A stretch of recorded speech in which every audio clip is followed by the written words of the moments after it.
व्यवस्था विवरण अध्याय 32। मूसा का गीत। तब मूसा ने इज़राइल की सारी सभा को इस गीत के वचन आदि से अंत तक कह सुनाए। हे आकाश, कान लगा कि मैं बोलूं। हे पृथ्वी, मेरे मुँह की बातें सुन। मेरा उपदेश मेह के समान बरसेगा और मेरी बातें ओस के समान टपकेंगी। जैसे कि हरी घास पर झींसी और पौधों पर झड़ियाँ। मैं तो यहोवा नाम का प्रचार करूँगा। तू अपने परमेश्वर की महिमा को मानो। तुम अपने परमेश्वर यहोवा की महिमा को मानो। वह चट्टान, उसका काम खरा है। वह चट्टान है, उसका काम खरा है और उसकी सारी गति न्याय की है। वह सच्चा ईश्वर है, उसमें कुटिलता नहीं। वह धर्मी और सीधा है। परंतु इसी जाति के लोग टेढ़े और तिरछे हैं। ये बिगड़ गए, यह उसके पुत्र नहीं, यह उनका कलंक है। हे मूढ़ और निर्बुद्धि लोगों, क्या तुम यहोवा को यह बदला देते हो? क्या वह तेरा पिता नहीं है जिसने तुझको मोल लिया है? उसने तुझको बनाया और स्थिर भी किया है। प्राचीन काल के दिनों को स्मरण करो, पीढ़ी पीढ़ी के वर्षों को विचारो। अपने बाप से पूछो और वह तुमको बताएगा। अपने वृद्ध लोगों से प्रश्न करो और वे तुझसे कह देंगे। जब परम प्रधान ने एक एक जाति को निज निज भाग बांट दिया और आदमियों को अलग अलग बसाया, तब उसने देश देश के लोगों की सीमाएं इज़राइलियों की गिनती के अनुसार ठहराई। क्योंकि यहोवा का अंश उसकी प्रजा है, याकूब उसका नपा हुआ निज भाग है। उसने उसको जंगल में और सुनसान और गरजने वालों से भरी हुई मरी भूमि में पाया। उसने उसके चारों ओर रहकर उसकी रक्षा की और अपनी आँख की पुतली के समान उसकी सुधि रखी।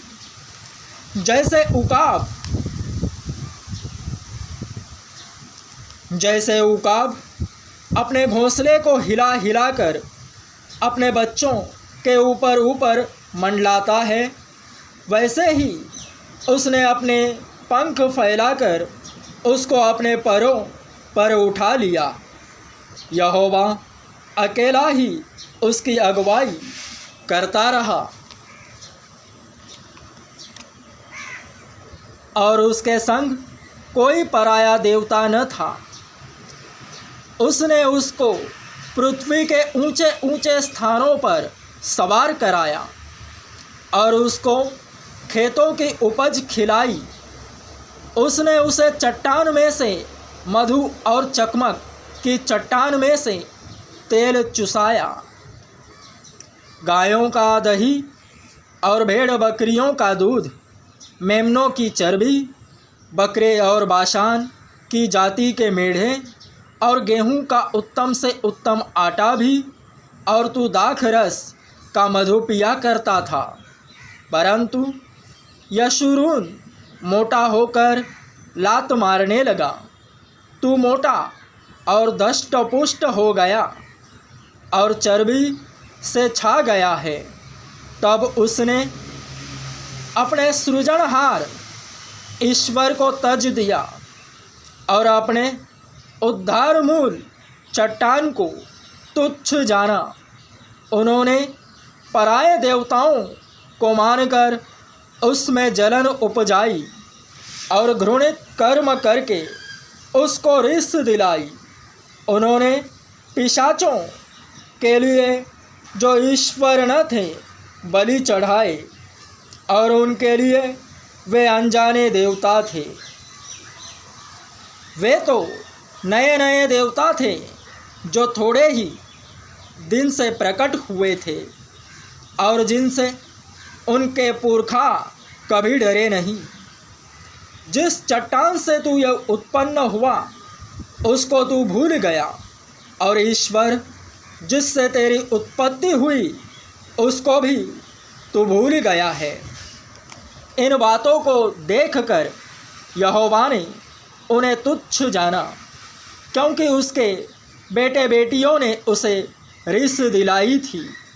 तब उसने कहा, मैं उनसे अपना मुख छिपा लूँगा और देखूँगा कि उनका अंत कैसा होगा, क्योंकि इस जाति के लोग बहुत टेढ़े हैं और धोखा देने वाले पुत्र हैं। उन्होंने ऐसी वस्तु मानकर जो ईश्वर नहीं है मुझ में जलन उत्पन्न की, और अपनी व्यर्थ वस्तुओं के द्वारा मुझे रिस दिलाई। इसलिए मैं भी उनके द्वारा जो मेरी प्रजा नहीं है उनके मन में जलन उत्पन्न करूँगा, और एक मूढ़ जाति के द्वारा उन्हें रिस दिलाऊँगा। क्योंकि मेरे कोप की आग भड़क उठी है, जो पाताल की तह तक जलती जाएगी, और पृथ्वी अपनी उपज समेत भस्म हो जाएगी, और पहाड़ों की नींवों में भी आग लगा देगी। मैं उन पर विपत्ति भेजूँगा, और उन पर मैं अपने सब तीरों को छोड़ूँगा। वे भूख से दुबले हो जाएंगे, और अंगारों से और कठिन महारोगों से ग्रसित हो जाएंगे, और मैं उन पर पशुओं के दांत लगवाऊंगा, और धूलि पर रेंगने वाले सर्पों का विष छोड़ दूंगा। बाहर वे तलवार से मरेंगे, और कोठरियों के भीतर भय से क्या कुंवारे और क्या कुंवारियाँ, क्या दूध पीता हुआ बच्चा और क्या पक्के बाल वाले, सब इसी प्रकार बर्बाद होंगे। मैंने कहा था कि मैं उनको दूर दूर तक तितर बितर करूँगा, और मनुष्यों में से उनका स्मरण तक मिटा डालूँगा। परंतु मुझे शत्रुओं की छेड़छाड़ का डर था, ऐसा न हो कि द्रोही इसको उल्टा समझकर यह कहने लगे, हम अपने ही बाहुबल से प्रबल हुए, और यह सब यहोवा से नहीं हुआ। यह जाति युक्तिहीन तो है, और इनमें समझ है ही नहीं। भला होता कि यह बुद्धिमान होते कि इसको समझ लेते और अपने अंत का विचार करते।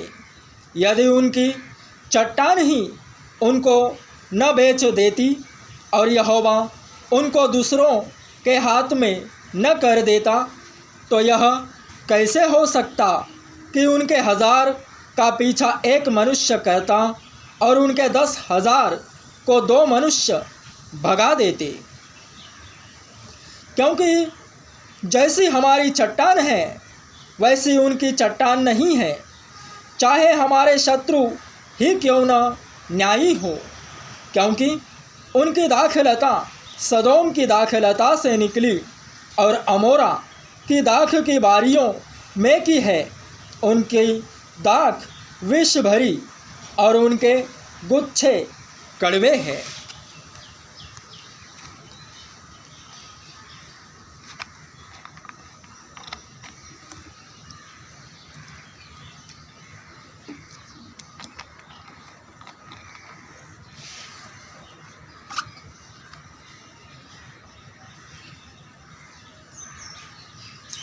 उनका दाख मधु, सांपों का सा विष, और काले नागों सा हलाहल है। क्या यह बात मेरे मन में संचित और मेरे भंडारों में मुहरबंद नहीं है? पलटा लेना और बदला देना मेरा ही काम है।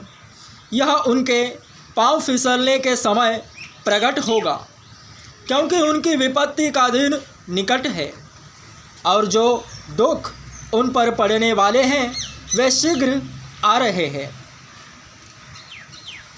क्योंकि जब यहोवा देखेगा कि मेरी प्रजा की शक्ति जा रही है, और क्या बंधुआ और क्या स्वाधीन उनमें कोई बचा नहीं रहा, तब यहोवा अपने लोगों का न्याय करेगा और अपने दासों के विषय तरस खाएगा।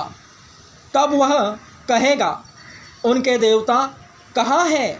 अर्थात वह चट्टान कहाँ जिस पर उनका भरोसा था, जो उनके बलिदानों की चर्बी खाते और उनके तपावनों का दाख मधु पीते थे। वे ही उठकर तुम्हारी सहायता करें और तुम्हारी आड़ हो। इसलिए अब तुम देख लो कि मैं ही वह हूँ, और मेरे संग कोई देवता नहीं। मैं ही मार डालता और मैं जिलाता भी हूँ। मैं ही घायल करता और मैं ही चंगा भी करता हूँ, और मेरे हाथ से कोई नहीं छुड़ा सकता, क्योंकि मैं अपना हाथ स्वर्ग की ओर उठाकर कहता हूँ, क्योंकि मैं अनंत काल के लिए जीवित हूँ। इसलिए यदि मैं बिजली की तलवार पर सान धर कर झलकाऊँ और न्याय अपने हाथ में ले लूँ, तो अपने द्रोहियों से बदला लूँगा और अपने बैरियों को बदला दूँगा। मैं अपने तीरों को लहू से मतवाला करूँगा और मेरी तलवार मांस खाएगी। वह लहू मारे हुओं और बंदियों का, और वह मांस शत्रुओं के लंबे बाल वाले प्रधानों का होगा।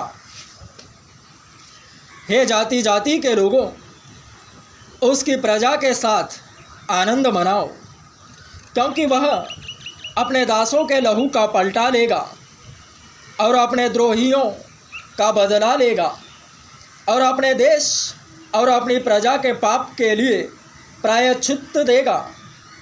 इस गीत के सब वचन मूसा ने नून के पुत्र होशे समेत आकर लोगों को सुनाए।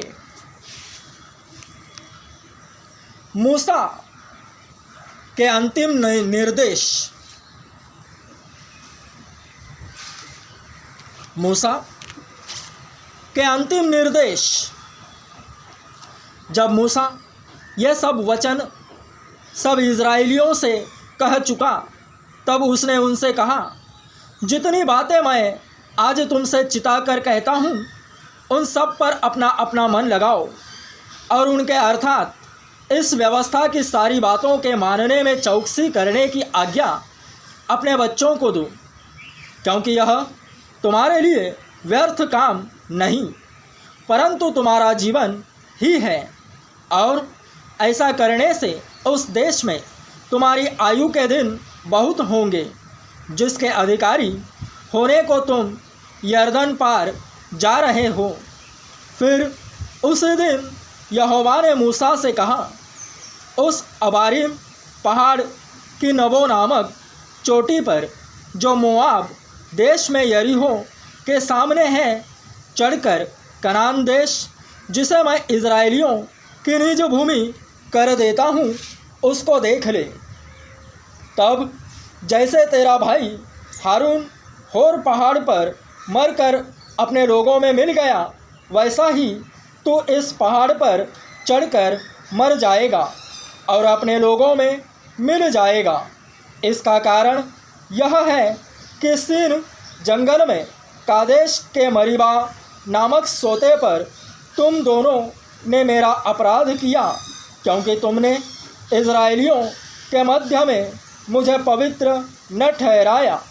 इसलिए वह देश जो मैं इज़राइलियों को देता हूँ, तू अपने सामने देख लेगा, परंतु वहाँ जाने न पाएगा